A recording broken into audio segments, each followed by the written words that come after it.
진짜 이거는 글로벌 베스트셀러죠. 진짜 많이 팔렸죠? 그렇죠. 총 20여 개국, 한 뭐 25, 6개국 정도 됐는데 전 세계에 정말 많이 퍼져 있고요. 그래서 이제 에피소드들이 있죠. 그리스하고 터키의 국경 분쟁 때 두 나라가 모두 F-16으로 이제 싸움을 하게 되는 그런 상황도 있었고. F-16이 이제 그 근접전에서 굉장히 장점이 많아요. F-35하고 F-16하고 모의 공중전을 한 적이 있는데 F-16이 완승한 적이 있다고 그러고요. 35하고요. 예.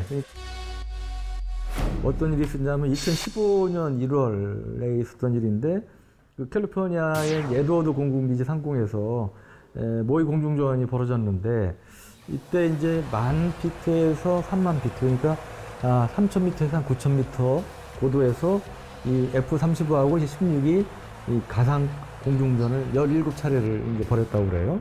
그리고 근데 이때 이제 뭐라 하냐면 이제 실제로 뭐 훈련용 미사일 같은 거 장착하지 않고 그야말로 모의 시뮬레이션 방식으로 해서 이제 서로를 공격하고 회피하는 이런 방식으로 이루어졌는데 F-35가 보면 살찌지는 않았지만 약간 통통하다고 볼까요? 예.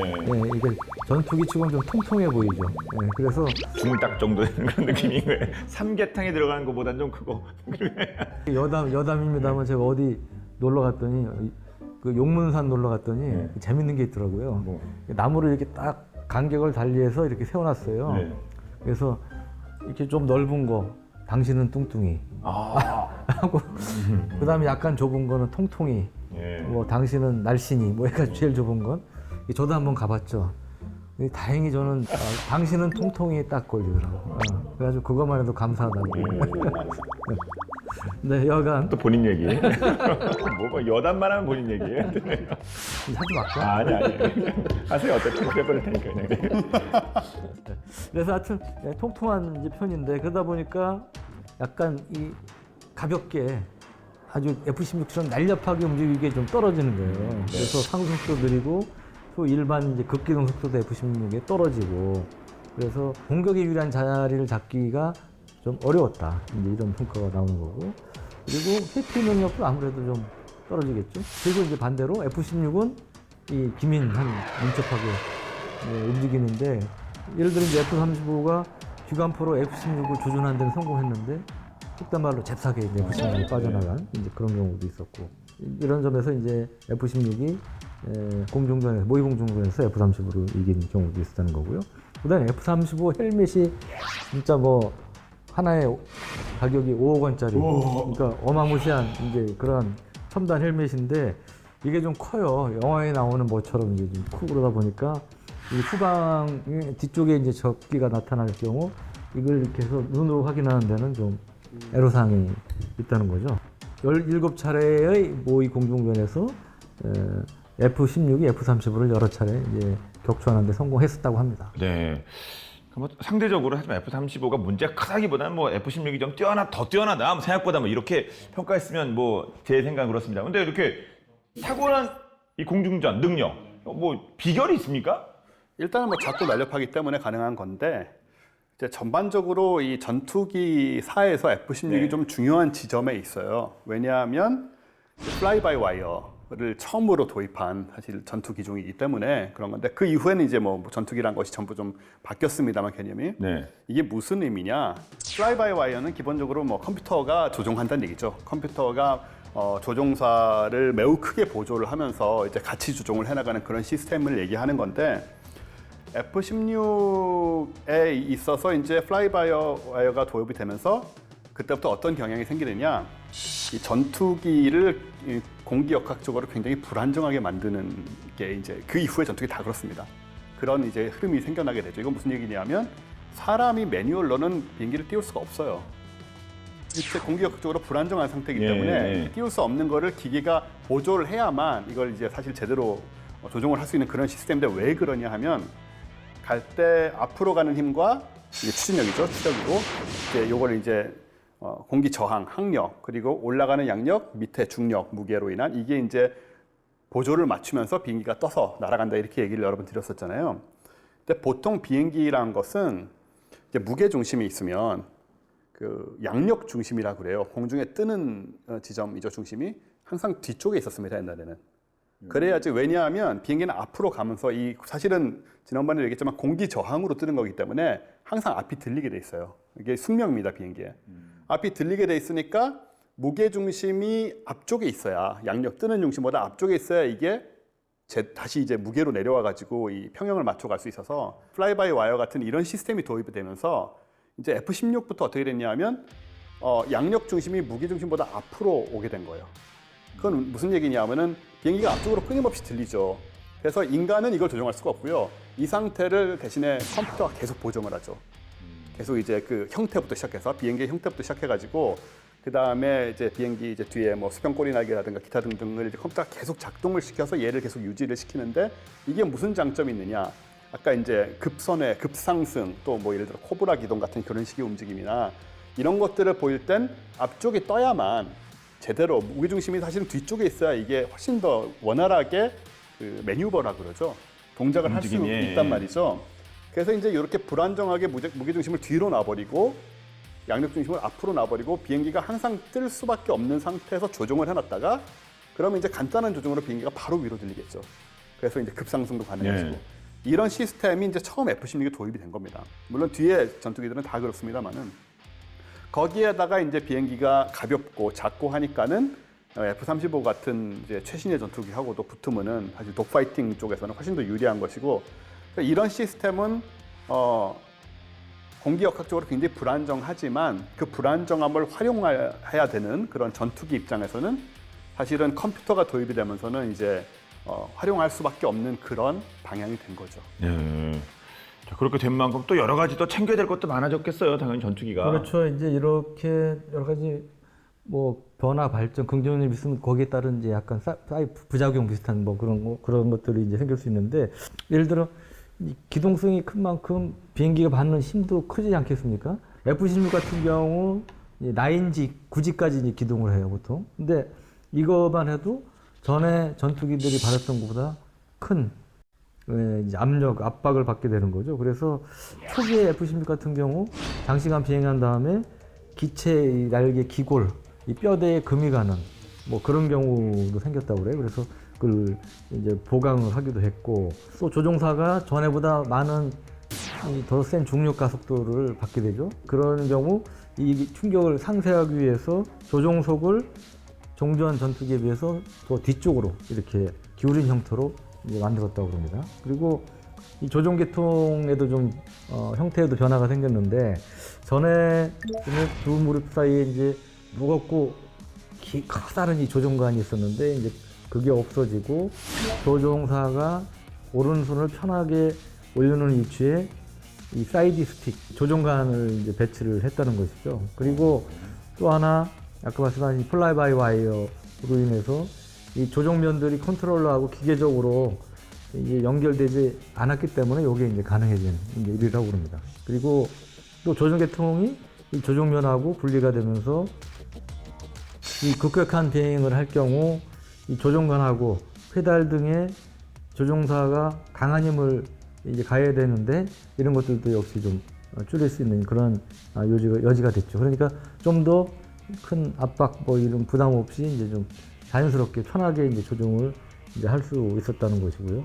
네, 그리고 컴퓨터가 이제 이런 것들은 아까 말씀하신 컴퓨터 활용해서 이 적절한 이 발로 밟는 이 담력이라고 그래야 되나? 이제 그런 것들을 부여할 수 있도록 했고, 그래서 이 비행기에 이제 이런 개념들을 적용한 게 거의 처음이었기 때문에 그 당시로는 아주 획기적인 그런 변화였다고 합니다.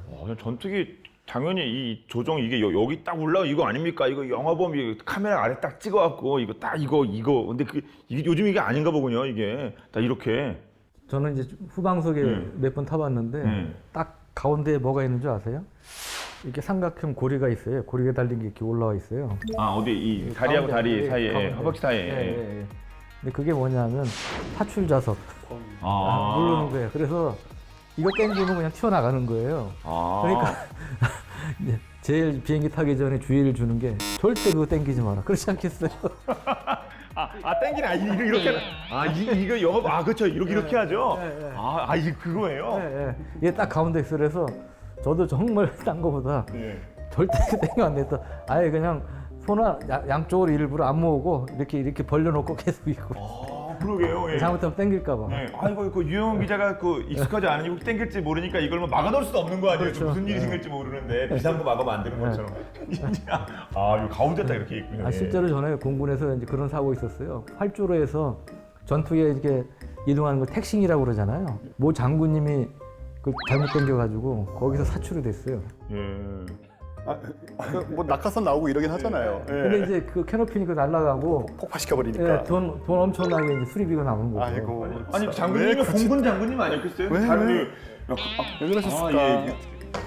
그럼 진급 못 하셨죠? 그거? 안타까워라. 예, 그런 사고가 아이고 이런. 자 이렇게 정말 다목적으로 잘 활용되는 F-16인데 그럼 이제 무장 부분도 체크해봐야겠죠? 네네. 일단 뭐 다양한 작전을 수행하는 다목적 전투기다 보니까 네. 상당히 알차게 돼 있고요. F-16V는 폭장 능력이 더 향상이 됐습니다. 그래서 날개 양측에 이제 AIM 9PM 사이드와인더 0대0 미사일 이 탑재가 되는데 이게 이제 AIM 9X로 교체가 됐고요.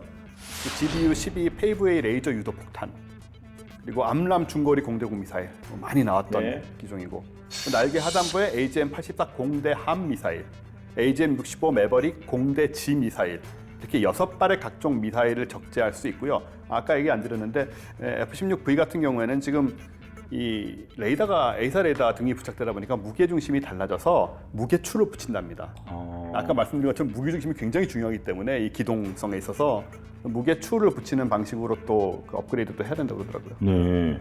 그러면 사실 앞서서 무슨 F-16 대 F-16 그 실전도 있었는데 전과라고 해야 되나요? 무슨 뭐 전투에서 실전 기록 어떤 것들이 있을까요? 실전 기록 꽤 있죠. 대표적인 게 이제 역시 이스라엘 관련인데 이스라엘이 1982년에 이제 레바논 분쟁 때 베카 계곡 전투라는 게 있습니다. 그때 이스라엘 공군의 F-16이 활약을 많이 했는데 1960년대 이후에 사실은 이 제트 전투기들 수십 대가 그 공중전을 벌이고 이런 경우가 거의 없어요. 그때 이제 이스라엘하고 시리아 공군이 대규모 공중전을 벌였는데 그때 이제 이스라엘 공군이 이제 시리아 공군의 미그 21, 23 전투기 그리고 수호 22 전폭기 등 총 84대를 격출했어요.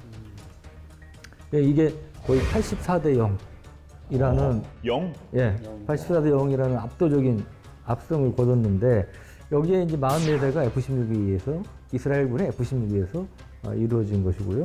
그리고 이제 여기에는 물론 이제 그 당시에 이스라엘 뭐 조기용 무기를 활용한 때든지 뭐 여러 가지 시스템상으로 이제 이스라엘이 잘한 뭐 그런 것도 있지만 하여튼 F-16이 그렇게 활약을 했다는 것이고 그 뒤에 F-16은 이제 30년 동안에 그 세계 여러 실전에 이제 투입이 됐는데 총 70여 대를 이제 격추시킨 것으로 그렇게 이제 알려졌고 F-16도 뭐 떨어진 적은 있습니다. 근데 주로 이게 공중전에 의해서 피격된 게 확인된 것은 아직까지 없는 것으로 알려져 있고 대부분 이제 대공포라든지 대공 미사일 이런 또는 뭐 사고에 의해서 격추된 것으로 그렇게 알려지고 있습니다. 네. 대한민국 공군도 F-16을 170대 가까이 운영하고 있기 때문에 업그레이드 부분도 저희가 또 신경 써야 될 텐데 어떤 내용들이 있습니까? 그러니까 우리가 이제 에코로 업그레이드 계획을 여러 해 전부터 추진했는데 좀 이제 우여곡절이 있었어요. 뭐냐면 이게 원래 이제 BA6 센서라는 데서 수주를 했는데 원래 얘기했던 것보다 이 굉장히 돈을 더 달라. 비용을 상당히 예상보다 높게 이제 인상을 해달라고 그런 거예요. 네. 그래서 다시 원점으로 돌아가서 원래 F-16 만든 게 로키드 마틴이니까 그래서 로키드 마틴에서 이제 업그레이드 하는 걸로 이렇게 결정이 돼서 지금 이제 막 사실상 올해부터 이제 본격적으로 그 개량 작업이 진행이 되고 있다고 하는데 여기에는 가장 대표적인 게 A사 레이더를 장착하는 겁니다. 아까 말씀하신 노스록 그루만의 SABR 레이더. 근데 원래는 이제 레이시온의 RACL이라는 거를 했었어요. 그 BA 시스템스로 됐을 때는. 근데 이제 그게 바뀌면서 A사 레이더로 이제 바뀌었고요. 그리고 다른 전자전 장비라든지 뭐 여러 가지 이제 업그레이드가 돼서 그리고 이제 피아 식별 장치 그리고 중요한 게 데이터 링크 아닙니까? 그 링크 16 이런 것들을 장착을 하게 되는데 그 사업이 1조 원 훨씬 넘습니다. 적은 사업이 아니고요. 네. 근데 이제 미국에서 우선 지난 3월에 1차적으로 승인한 게 총 1억 9,400만 달러, 2,374억 원어치인데 이게 다가 아니고요.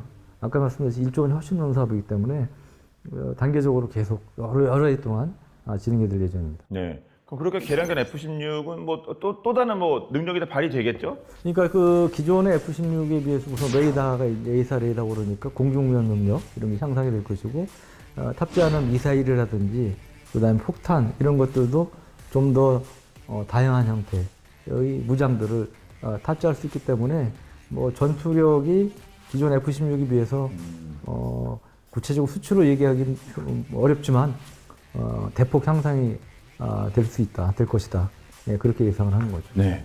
그냥 우리의 업그레이드될 우리 F-16 그리고 뭐 대만에 팔렸다는 뭐 V형까지 많은 F-16이 있는데 이게 30년대, 40년, 한 20년, 10년 얼마나 더 이게 이런 역할을 수행해낼 수 있을까요? 저는 꽤 오랫동안 할 수 있을 것 같은 게 일단은 뭐 이번에 굉장히 최첨단 업그레이드가 이제 V형 같은 경우에 이루어지는 것이고 네. 또 이제 다목적 기종이잖아요. 아까 뭐 그 무장 같은 경우도 공대, 공대, 지, 공대, 함 이런 식으로 다 쓸 수 있는 이런 기종이라서 그리고 뭐 기동성 이런 면에서도 지금 최첨단 기종에 전혀 밀리지가 않기 때문에 적어도 뭐 2040년대까지는 현역에서 충분히 쓸 수 있지 않을까 그렇게 보여지네요. 네, 어떻게 보십니까? 저도 마찬가지 원쌤과 같은 생각인데요. 아까 업그레이드되는 게 그 대만 업그레이드되는 거하고 비슷한 점도 있고 또 우리 대만이 안 하는 걸 하는 부분도 있기 때문에 네. 그런 점에서 뭐 30년이라고 그래 10년 뒤 아닙니까 사실. 그러니까 지금이 2020이죠? 네. 그러니까 뭐 3, 40년대까지 쓰는데 뭐 문제 없으리라고 생각합니다. 네. 자, 이렇게 해서 노죽 스페셜 2탄 평범하나 비범한 슈퍼너멀 F-16에 대해 잘 살펴봤고요. 저희는 또 다음 시간에 더 화끈한 무기 이야기로 돌아올 것을 약속드리면서 인사드리겠습니다. 네, 지금까지 저희는 더 본게임의 MSG였습니다. 고맙습니다. 네, 고맙습니다. F-16도 프라모델 만들기 참 좋았던 기종이죠. 그건 좀 조그마하면 좀 싼가요, 그러면? 아니요. 똑같고요. 근데 이쁘니까. 예. 심플하고 그렇죠. 심플하고 이렇게 선이 되게 예쁘잖아요. 이게 이제 비행기 날개랑 이제 붙어 있는 바디, 블렌디드 바디, 뭐 윙 이렇게 얘기하는데 이렇게 선이 이렇게 쫙 예쁘게 나왔어요. 그래서 물론 이제 잘 만들면 예쁘지만 잘 못 만드는 경우에 거기가 이제 꺾여 붙으면서 굉장히 흉한 꼴이 되기도 하고. 거기서 난이도가 또 예, 그게 숙련도가 나오는 그렇게. 예.